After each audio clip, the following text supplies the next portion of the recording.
Hello, hello. Hello. And welcome back to Trying to Figure It Out. I'm Allie, and this week with me, we have Brian Austin Green. I am so excited to have you here. Thank you. Thank you so much for inviting me. Thank you. We are here. It is the new year. You are our first guest after the new year. For anyone who is new here on Trying to Figure It Out, we do exactly that. We try to figure out life, even though that's almost impossible to do. So thank you. Thank you. And for anyone who doesn't know, Brian is best known for his role as David Silver on Beverly Hills 90210. Yes. So can you tell me a little bit about how your acting career started out and how you ended up on that show? Yeah.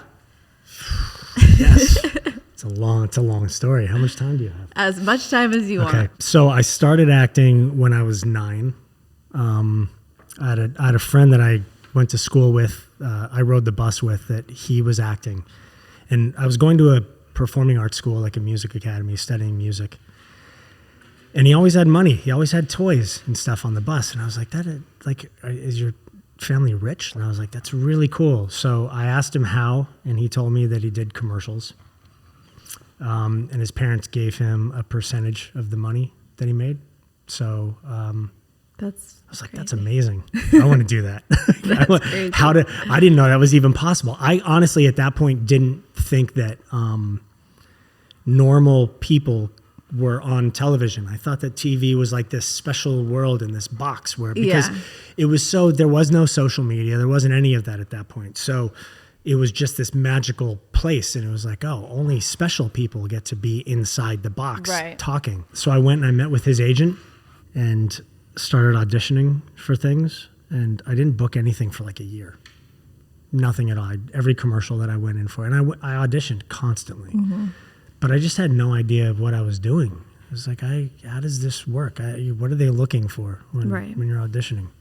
And then I booked a First National Bank commercial, I believe it was. It never aired. But I booked it, and I remember clearly leaving the audition and feeling like that was different. And I gave them something that they were looking for. And I realized like, oh, people are hiring me. So I need to show up and do what it is they need. Like, it's not just me being a dopey kid and, hoping for the best. And then I started booking everything, literally every commercial that I went in for, just everything. I did probably 75 commercials. I was on Knots Landing for 4.5 years. I was in the pilot for Baywatch. I was in the pilot for Saved by the Bell. Really? Oh, yeah.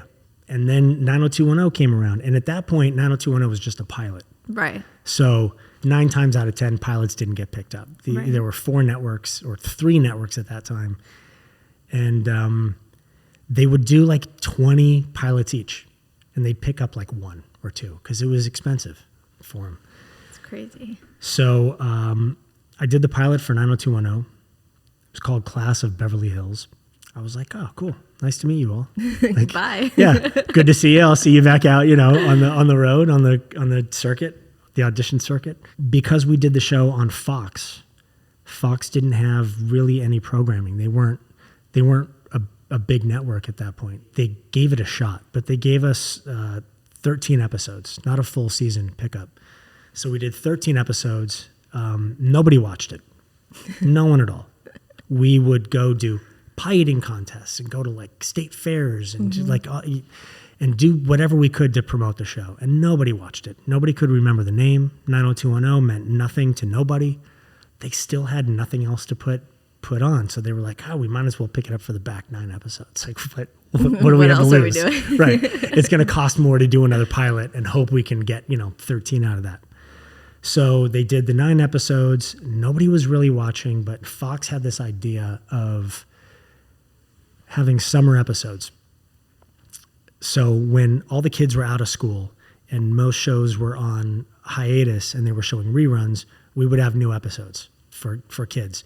And it was our show was mainly a youth audience, but nothing had ever been done like the show before. Mm-hmm. There had never been a nighttime drama for kids. There was for teens. There was no anything like that. The show went from nobody watching to everybody watching within like 2 weeks.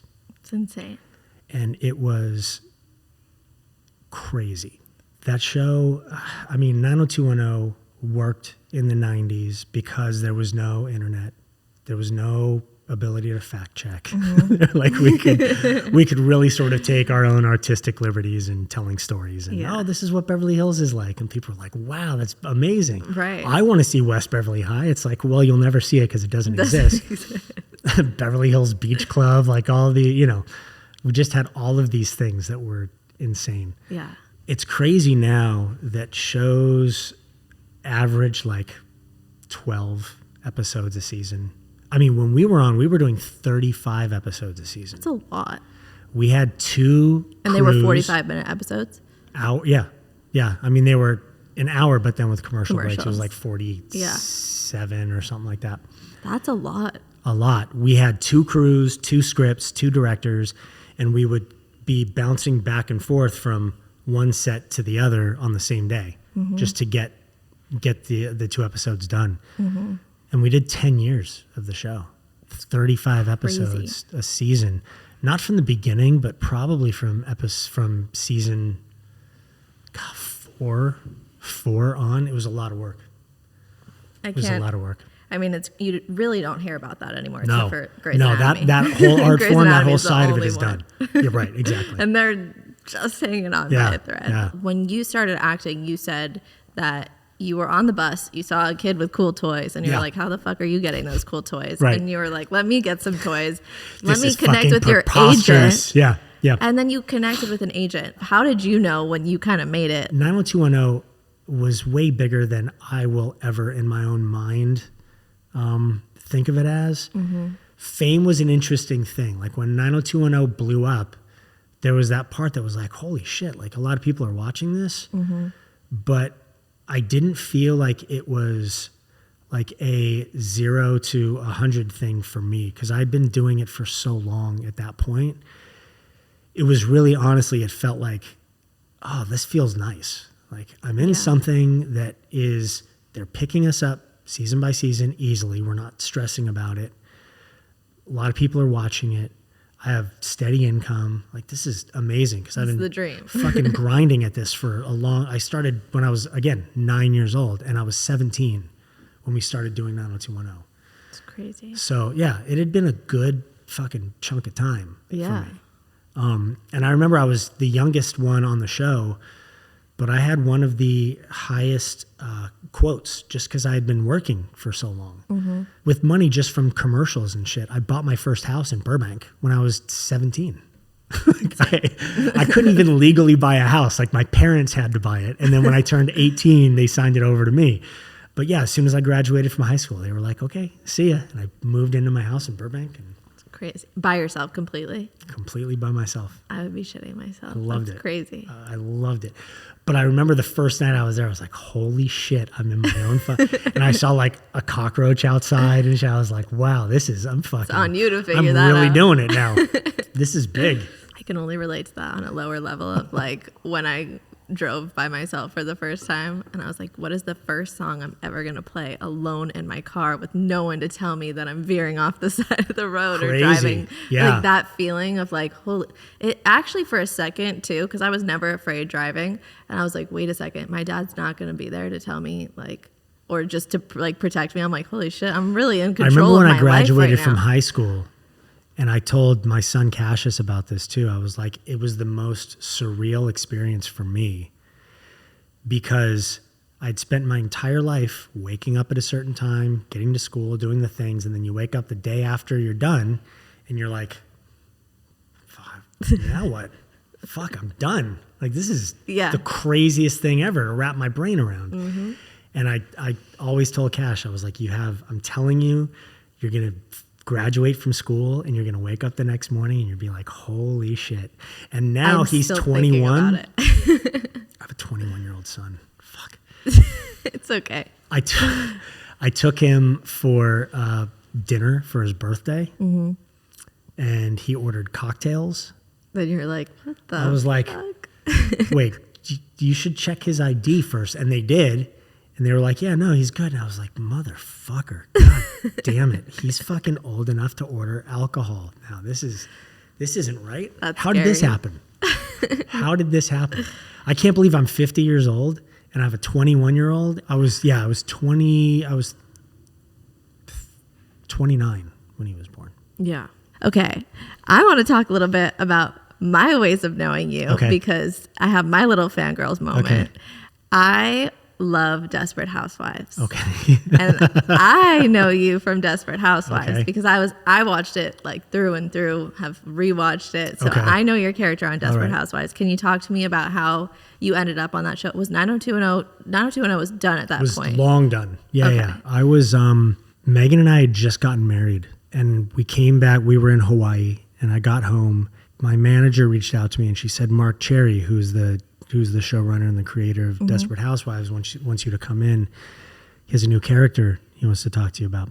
I was like, sure. Like, I'm just getting home. I don't know how fucking good I'll be. Like, I'm, Rusty. I'm kind of on cloud 9 right now. And I've been like, drinking in Hawaii and swimming a lot. So I went in and met with him and he was a great fucking guy. And I think I started work on Desperate Housewives like a week and a half later. That show was great. I loved really the concept fun. of it. Like I loved Wisteria Lane. It was really fun. And for me, growing up in Los Angeles, I used to go to Universal Studios all the time when I was a kid. So to all of a sudden be working there and being on the back lot and be like, oh my God, I used to like be on the tram. Yeah. And this was like the Leave It to Beaver set, and all like this. And now and so I would park over by like where Jaws would be at the, on the tram thing. I was like, oh my God, like I know this whole area. And I'd walk to what was then Wisteria Lane and we would shoot, there. It's still there.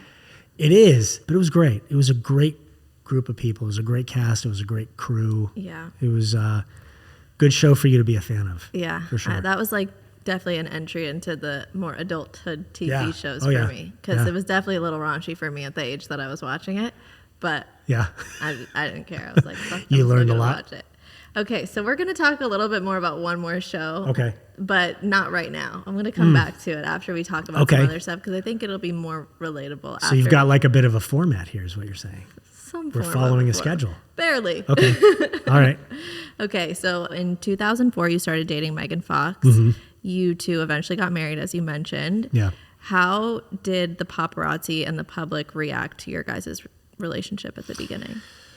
Well, at the beginning, paparazzi didn't really exist the same way. And, she hadn't done Transformers when we first started. Right. When we first started dating, she was doing Hope and Faith in New York, which is where I met her. I went out there to do an episode of that. So paparazzi didn't give a shit about us. We started dating and there would be nobody anywhere.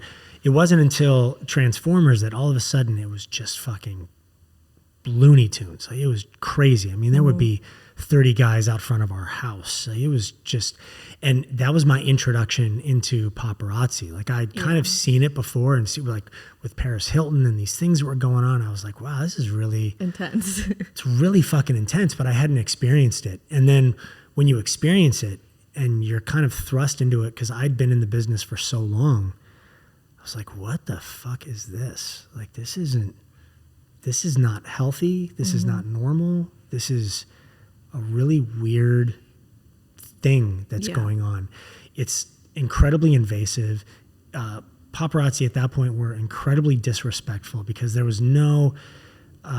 so many people from all over the world that were out here just taking pictures. And so was everybody fighting to get the best shot. Yeah. And they didn't care if they hit you in the face with a camera in doing that, or like I had guys that I'd open the car door to let her in, and guys would like fall into the fucking car just because they'd be like so busy trying to get a shot. Right. Then they'd be like, oh my God, and they'd have to get up out of the car. I was like, what is going on? This doesn't make any sense. It's not human. Like, it's not human. It's really not. It's the wild, wild west that way. Like it's kind of like the internet now. Like there's no regulation to it, and there was no rhyme or reason for anything. It was just sort of like guys wanting to make money. And I get it. I understand it now more than I did then. Before, I used to get really like angry and aggressive when people were in our space, and it was really hard to deal with. Now I understand that it's a job for these guys. There are people that are better at that job than others, that are much more respectful, that are kind, that keep a distance, that respect boundaries, that, say hello and thank you very much. And that are normal people. And you really realize like, oh, they're just out here. That's how they make money. The same way I do what I do to make money. Yeah. So I've learned a little bit more to find kind of a healthy place to live within it. But that lane is always insane. Like when Megan and I got divorced, I was on the cover of shit. And it was during the pandemic. So I was on the cover of shit like every fucking day online, like every publication of what t-shirt I was wearing or who I was seen with or who said what, or is this a signal from Brian to Megan or from Megan to Brian, or, because of the words that, and they're just making up these fucking ridiculous stories. Yeah. It was like, God forbid I wear a fucking shirt with a heart on it. It's like, oh, he's wearing a shirt with a heart on it because he really misses Megan. Like they were just creating whatever the fuck they could. What actually was going on for you? Because like you said, there were covers of, you wore a shirt with a heart on it and people are saying this is a sign that he misses her. Like what were you going through at that time? And I ask this because for me, I grew up with divorced parents and I always really find it interesting to hear the perspective of someone going through a divorce or who has gone through a divorce from that perspective. I think is just really interesting for me to hear and my listeners as well. The divorce kind of came out of nowhere a bit. I mean, neither one of us did anything to the other. There wasn't like a big thing that happened that caused, problems in the relationship. I think the reality is that when we started dating, she was 18. My son Cassius was already born. He was 2.5, coming up on 3. Mm-hmm. So she had been a responsible parent and a stepmother for a long time. And at the point when she did Transformers and things completely changed, she didn't get to experience being a single young woman that was just at the top of her fucking game. And, and everybody wanted to talk to her and everybody wanted to meet her. And she didn't get the full experience of that because she was in a relationship and then ended up getting married. And then we had 3 kids. And so she was very responsible. Mm-hmm. And I experienced a lot of stuff when I was young. I started doing that when I was 17. Yeah. So I went out to clubs. I fucking, dated people. Like I lived, I traveled a lot. I did a lot of things. And Megan didn't get a chance to do that. I could tell, and she would openly talk to me about the fact that was really starting to wear on her. She really felt like she was not hindered, but like she was in something that was she was really starting to feel the weight of it. Mm-hmm. But she comes from a divorced family also. Her mom and dad divorced when she was like 3. Mm-hmm. And I remember one of the things that she used to say to me all the time that really stuck out. One of the things she really loved about her father was that she never once heard him say a bad word about her mother, mm-hmm. ever.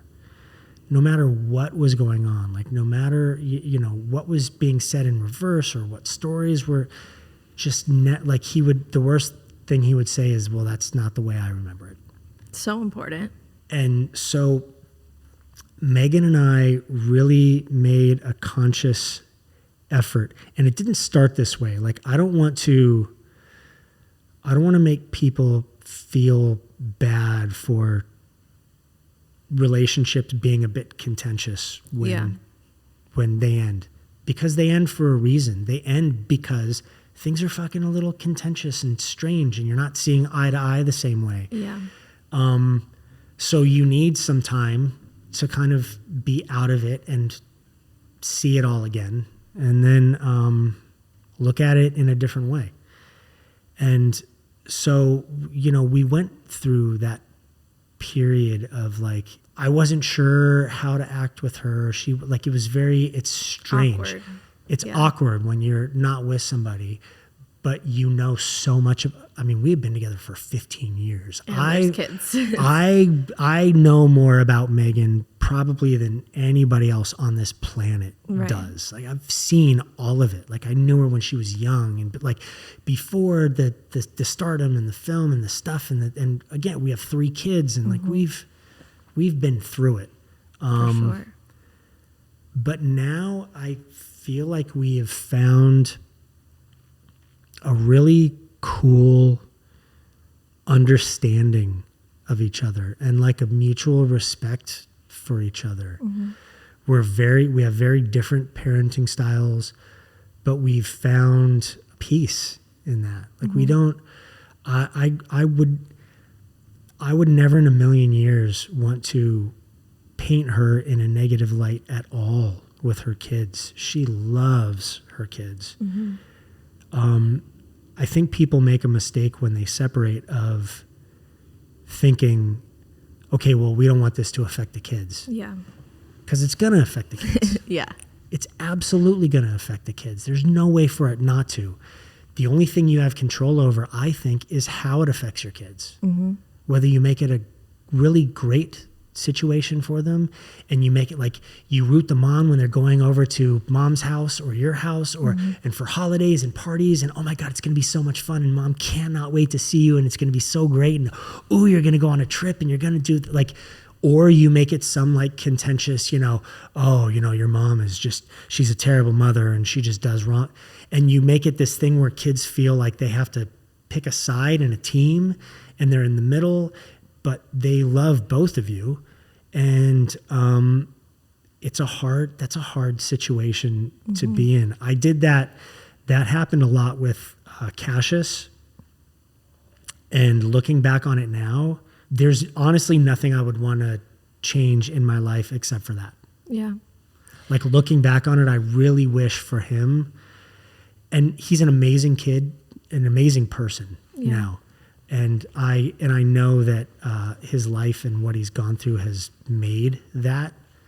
So I don't know if he would necessarily want to change it for the same reason that I wouldn't. I kind of feel like all of the stumbles and the trips and the bumps and the things make you who you are. 100%. But fuck, I wish I could do that better. Like, I wish I had a better mindset for it and I was more patient and understanding with it all, and things weren't as rocky and crazy as they were, but they were. Yeah. Again, all this is even more magnified because you're in the public eye while experiencing human things that are very hard for anybody to go through. But I think that it's really amazing that you guys have been able to co-parent the way you have. And I think that when the media is out here trying to paint you guys as one person was the one who did one thing and one person did this, I think it's really amazing that you guys can, walk through that and not really give in to who did what or what happened. Like, well, it just doesn't fucking matter. Like, it doesn't, everybody makes mistakes and fucking does dumb things and looks back on it and goes, oh, why did I do that? And always. Yeah. I mean, like, I try all day long, every day, to be the best person I can be, but I still do shit where I fucking stop afterwards and I go, God damn it, why did I do that? Like, that's so, that was so dumb. I think, though, looking back on my life so far, I've learned way more in life from my failures than I have from my successes. Yeah. Way more. And those failures, like, I look back on so many things and I go, fuck, thank God I didn't do it the way I thought I should have. For sure. Or it didn't turn out the way that I thought it should have. For sure. Because I would not fucking be the person that I am today. It's all of the stuff that we go through. It's all of the fucking scrapes and the cuts. Life is a fucking journey. Like, it's a whole thing, and it's going to do this constantly. The only thing I think that you really have control over is the person you choose to be through all of it, because you can't control any of the rest of it. No. I can be an it's amazing so true. person and step off the fucking curb here and get shot in a fucking drive-by, like, Literally. like be an innocent bystander. No. So you never know.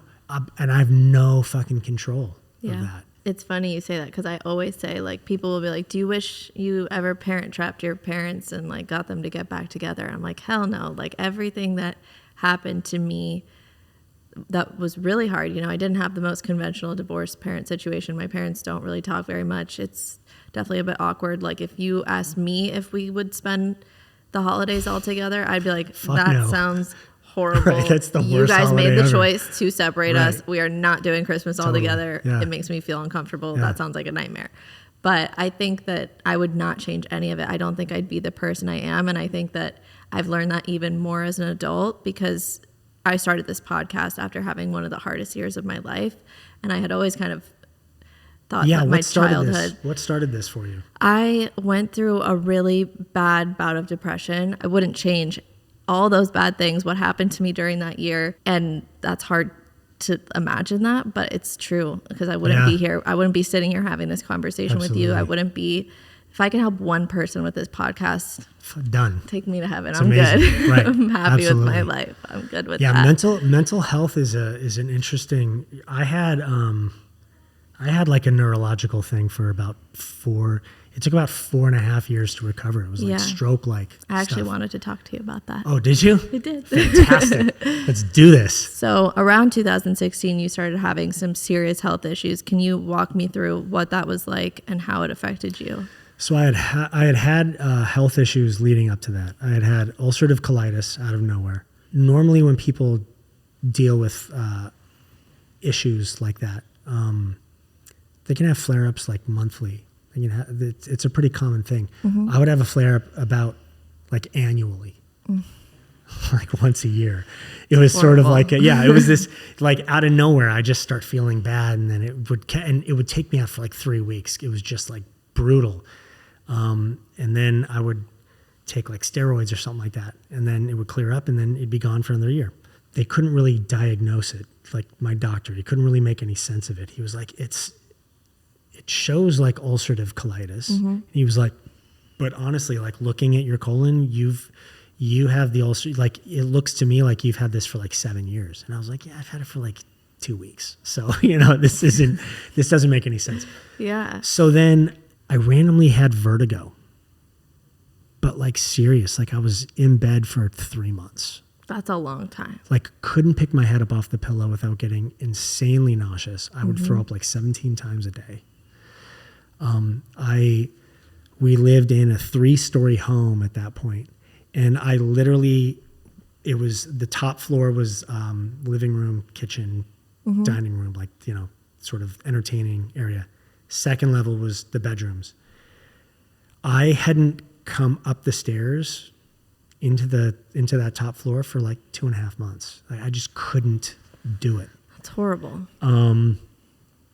Undiagnosed. They couldn't. I went and saw like specialists from the Keck Institute and people that like deal with vertigo, and it didn't fit any of the stuff that that it normally does. And then it just randomly stopped one day, and I walked upstairs and I was like, I was doing anger management at the time, the series, and I went back to work.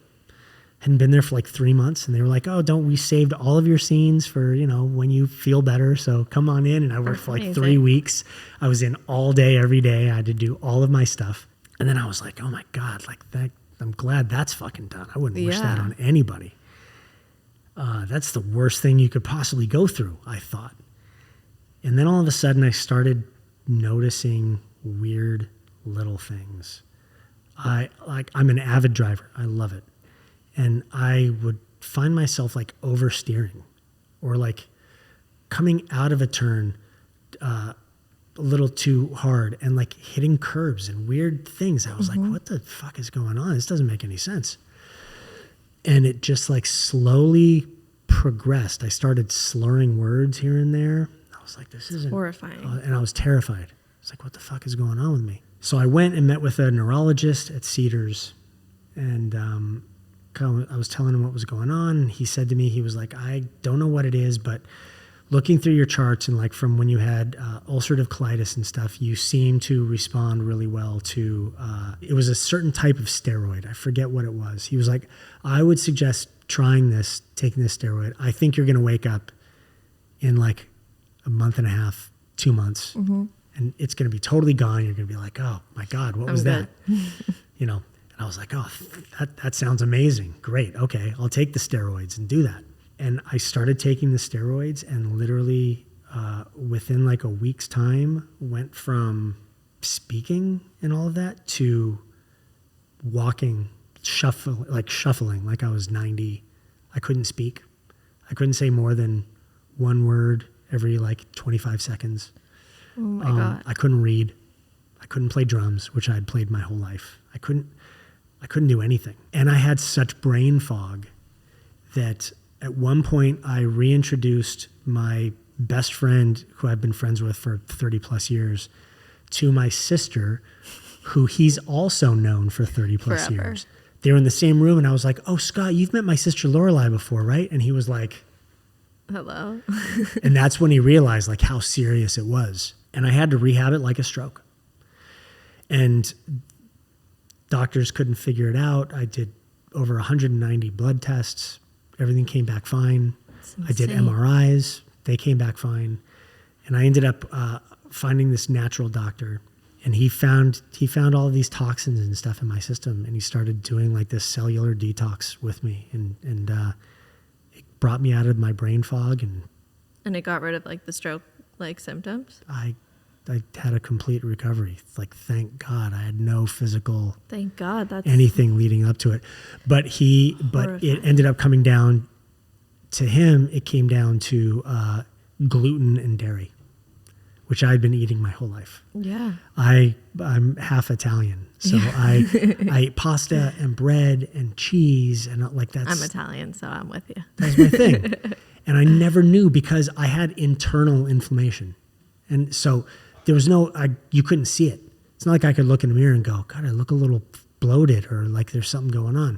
It was all fucking internal. Right. And I was like working out and I was super active. I still am active. Yeah. So it felt like it came out of nowhere, but my body just shut down. It got to a point where it was like, I can't, this is too much. That's horrifying. My body was in fight or flight like every single day. Yeah. And I didn't know it. And it was just fighting this inflammation and fighting all of these things. And I had no idea until finally it couldn't fight anymore. Right. And it stopped. So you don't have any dairy or gluten now? No. So I wish I could say that. But you know what? I'm a foodie. I really enjoy food, but it's in moderation. Like I really try and save it. If we're out somewhere and I look at the menu and I go, ooh, that looks really good. Yeah, you got I'll order that. Bread basket comes. Life. It's like, oh, that's a good. Right. You only I don't want to get not be live here life. one time. Right. But at the same time, I don't want to wanna be die. here the way I was. Yeah. So there's a definite line. Yeah, for sure. Yeah. It's all about a balance. Yeah, totally. I wanted to ask you a little bit more detailed on co-parenting. So can you talk a little bit more about co-parenting when you guys had first gotten divorced and were single, and how co-parenting is now that like you both have significant others and public significant others? Did that impact your guys's, good path of co-parenting, or has it been pretty smooth? For sure. Sharna, my fiance now, is very very active as a parent. Like she's an amazing stepmother to the kids and is very involved in their school and really cares about their development and all of that. Megan really loves her with the kids. They get along really well. I mean, we do family things sometimes. Like we will go and we'll meet with Megan at the movie theater and like we'll all go see a movie and stuff like that. Yeah, I think the initial co-parenting thing really came down to Megan and I. I think it was easier for me than it was for her because I had really at that point in my life made the choice of I'm going to do this in a positive way no matter what. Like no matter what is said, no matter what happens, no matter who, I don't care. I'm going to bite my tongue and I'm going to keep my head down and I'm going to, like just forge my way through this. Yeah. And she and Megan really followed suit in that. Not to say that like, oh, I started, the positive co-parenting. But I think because I had gone through the experience with Cassius, I was a little more in a space of, it's just super important to me. I mean, she had started in her relationship with Coulson pretty quickly at the point when publicly, we were divorced. I was completely single. Right. So I was like really learning how to navigate life at home with 3 kids and I'm a really active parent. Like I'm at all the school functions and all the things. And I love doing it. I love parenting. When you first separate, there's navigating that. It's like trying to make sense of, okay, how do I try and be both parents when the kids are with me? And then for Megan, okay, now the kids are with her. How does she try to be both parents and learn how to make it work? Yeah. And then you kind of find if you really pay attention to it and your intentions are good, I think then you find a way of doing it that works. And thank God, that's what we did. Yeah. Power to you, because Thank you. Not everyone can do it. So it's not easy. It's definitely inspiring. And I hope that anyone listening who is trying to navigate this right now can It's take not any easy. Just advice head of down, this. just fucking stick it, like just stick to it. I always tell people, your kids depend on you. At the point when you had kids, that's your responsibility. No matter how hard it gets, no matter how much you want to throw in the fucking towel and quit sometimes, you have kids that depend on you. Period. Yeah. Couldn't agree more with that. Okay. Well, before we wrap up, I want to talk about one recent endeavor that you took part in. And I think you know what it's going to be. I don't. I can't wait to hear. Just recently binge watched Special Forces. Oh, yes. This show is insane. Fucking insane. I think that show is fantastic. It's TV gold. A little more context for anyone who doesn't know. Special Forces is on Fox. It's called The World's Toughest Test. Yeah, and it literally looks like it is. Yeah. It is. It's special forces training, which the only way you get to do it normally in life is if you are in the armed services and you're moving up through those ranks and you do that training to see if you're good enough to make it. I literally was like anxious watching you do some of the things you were doing on that show. Yeah. And so I want to talk about it in 2 different ways. The first way I want to talk about it more just like give me the tea on what the hell was going on that show, what was real and what wasn't. Yeah. And then I also kind of want to tie it into a deeper meaning, but we'll get there when we get there. So first of all of it was real, which is why I did it. They were actually that mean to you. Oh yeah. And so when you guys weren't rolling, they were that mean to you. So here's how it works. And this is why so Shar and I watched the first season and we got to the end of it and I turned to her and I said, I want to do the second season of that show. And she was like, are you fucking insane? And I was like, absolutely. But coming from what I've come from with all the neurological stuff, all the health stuff, everything, coming out of it being the age that I am, there's that part of neurologically, it's like, God, how much of like my lack of memory, the way, compared to the way it used to be is from what I went through compared to just my age, just a natural fucking progression. Like it's just what it is. And there was no way of answering those questions except for doing something as extreme as that. Yeah. So that show shoots like a documentary. Okay. So you sign up for it. It was in New Zealand. So flew to New Zealand.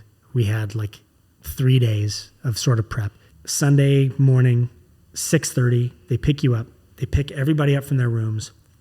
They still don't want anybody to meet anybody. They want that to happen on camera. So they come individually to everyone's rooms, pick you up, take you in a golf cart to your car. Car is driving. You're in it by yourself with somebody driving. It's like a 45-minute drive. And you get up to like this dirt area in the mountains, fucking totally secluded, like nothing around. Yeah. And then I was just sitting in the car for like an hour as all the other cars are coming. Sound comes over, they wire us up, they do all the stuff. We're still sitting in our cars. Then they're like, okay, we're ready for you. So they put us in these like military transport vehicles that hold like 10 people. Yeah. You saw them in the first episode. I've seen it all. Yeah. So, and we're driving in those for like 45 minutes. And a lot of people, I'm in the car with like Des Bryant, all these people I haven't fucking met before. So I was like, and we're all like joking, as you naturally do. Oh my God, I can't believe I'm doing this. This is going to be so crazy. This is going to be so fun. Yeah. Hey, when did you find out you're going to be like all this shit? We're all having a good time. Mm-hmm. And then all of a sudden the explosion fucking happens. Yeah. Explosion happens. Door flies open. Put your fucking heads down. I don't want to hear a word from it. You're pathetic. And you drop your fucking head and you're like, and right away in my mind, I was like, oh my God, here it is.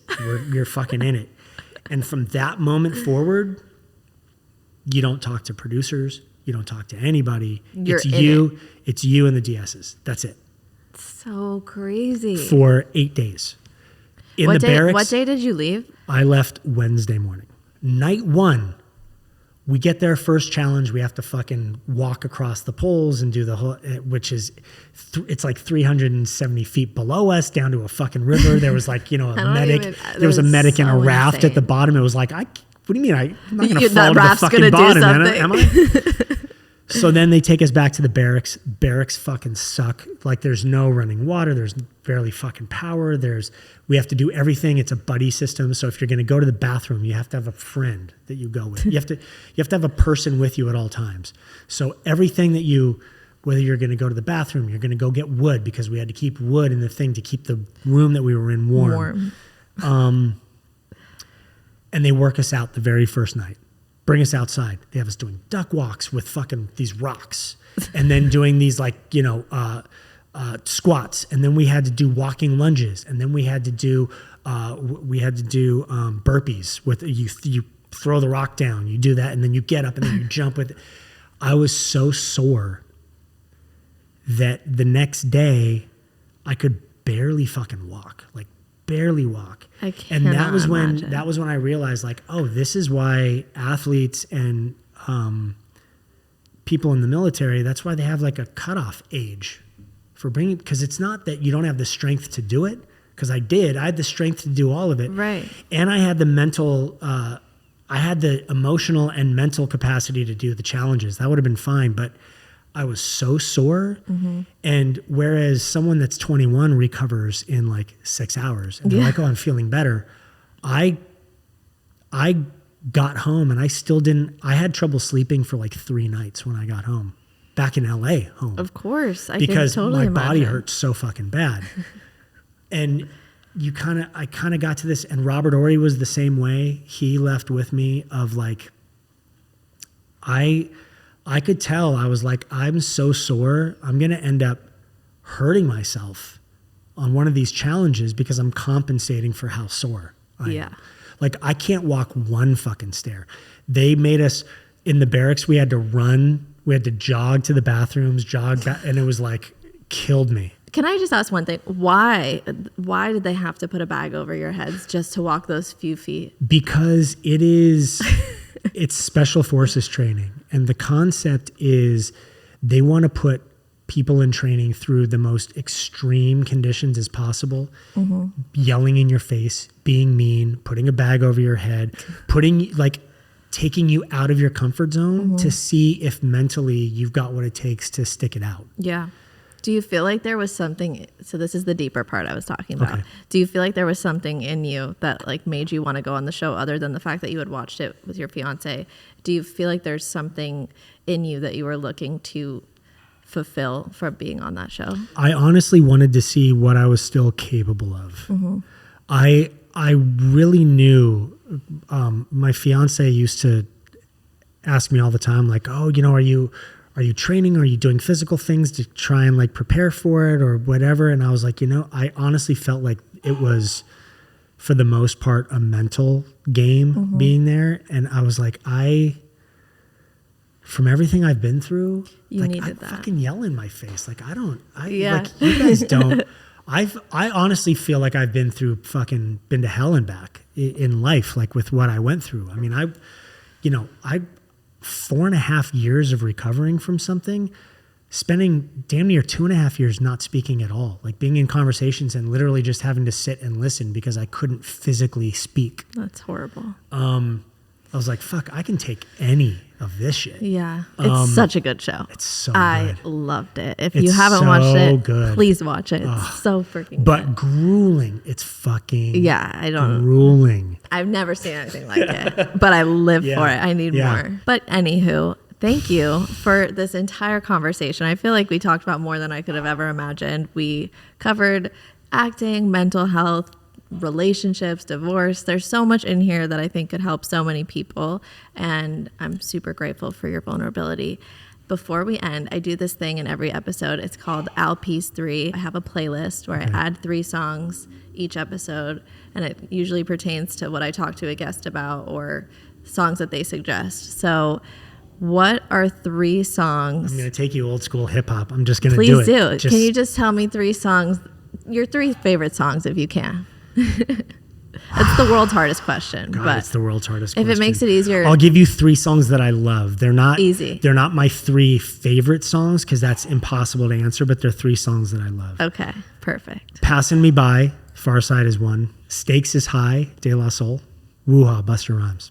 Okay. Well, I'm definitely going to listen to these and they will be on the playlist as well. Thank you for being here and for sharing so much. And thank you, Hank, for being here, for Hank, making an appearance. My dog is getting pissed. He's over us taping, so he's telling me to let him out wrap of the it up. room that he's saying, let's the wrap it up. sign, It's time to go. He's the wrap it up sign at the award show that's flashing. Yeah, That's Hank's literally. job. But for everyone listening, we will be back next week with another episode for you. Thank you so much for having me. Thank you. And what you're doing here, again, I said it before, it's really amazing and really impressive. Thank you. And I can't wait to see where it goes. It means the world. Thank you so much. And thank you all. I love you. And I'll see you next week. Bye, everyone.